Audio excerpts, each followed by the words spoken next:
Pete, have you ever been in a meeting where you feel like it's all talk and no action? Yeah, and I think I've been on the other side of that too, where people are like, "Hey, I just want this done. Get on to things," and they're pressing you to get on. Well, the great news is that there's a solution for this.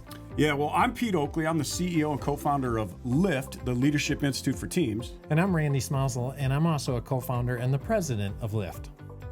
So what's the solution you're talking about? Well, it's called the Working Genius Model, and it comes from Patrick Lencioni and his consulting group called the Table Group. Okay.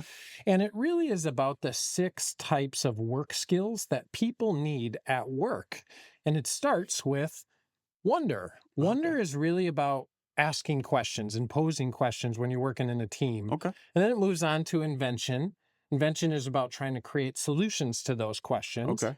And then the next one is discernment. Okay. Discernment is really about evaluating those solutions. The next part of the workflow is about galvanizing, trying to get people's energy gathered around a particular solution. Okay. And then we have enablement, which is about determining and providing support for people who needs what support to get this done. Yeah. And then lastly, tenacity. Tenacity is about bringing it home and finally getting that project done. Okay. So I guess, what if I said, "Hey, I think I'm pretty good at all 6 of these things"? Yeah, well, the interesting thing is that in the Working Genius model, people typically get a lot of joy from working in 2 of these areas, frustrations from working in 2 of these areas, and the other 2 are just kind of in the middle. Okay, so it's not really about what you're good at. It's really just more about where you get your energy from. Yeah, it's really about that. It's really about where energy and joy comes from. Everybody is skilled in all of these elements of work because you wouldn't be in those positions if you weren't.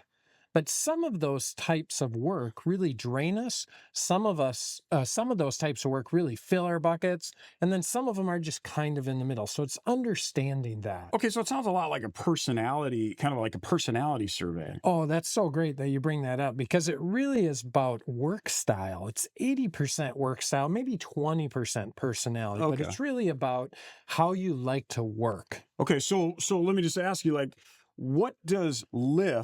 what are we able to do with the Working Genius model? Well, we have expertise and access, so we can launch the assessment. Okay. We can help monitor the results of the assessment, build a plan where we're able to leverage those results of that assessment so that you can apply those results to transform your organization. Yeah, I guess if you can't apply it, then what's the point of even looking at this, right? Right. We want it to actually help and do something inside of your teams, make it more productive. Okay, well, speaking of help, what are the benefits of this? Well, let's talk about some benefits. Number 1, it helps you to understand where do you get your energy and where do you lose your energy. Does that mean I can avoid certain things? No.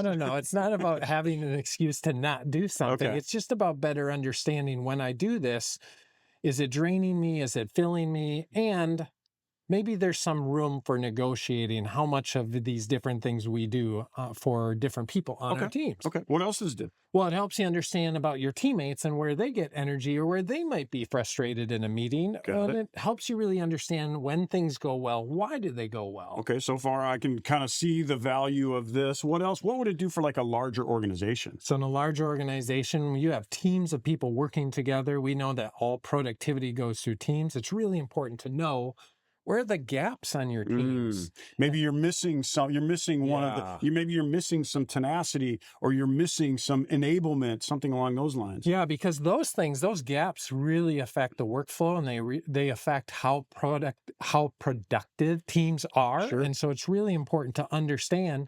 Well, maybe we want to hire differently for this position so that our team is a little bit more whole in terms of the work requirements for projects and meetings, etc. Okay, so it makes me ask the question, is there anything that me understanding my own work types will do for me? What does this do for me? Yeah. So it helps you understand when you're in a meeting or when you're working on a project, how you might draw that project to your working geniuses. We call that meeting drift or project drift, because we'd have a tendency to take that project or that meeting to where we get energy rather than understanding, what phase is this project or what phase is this meeting really in? And it also helps you understand where do you fit in the organization and what do you bring to the organization? And it might help you understand, if it's time to do something a little different. Maybe in a different spot in the same organization, maybe even a different organization. Right, exactly.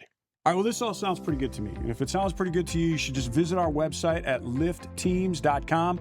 Just click on the link next to this video and let's get started right away. Let's get some more productive teams going.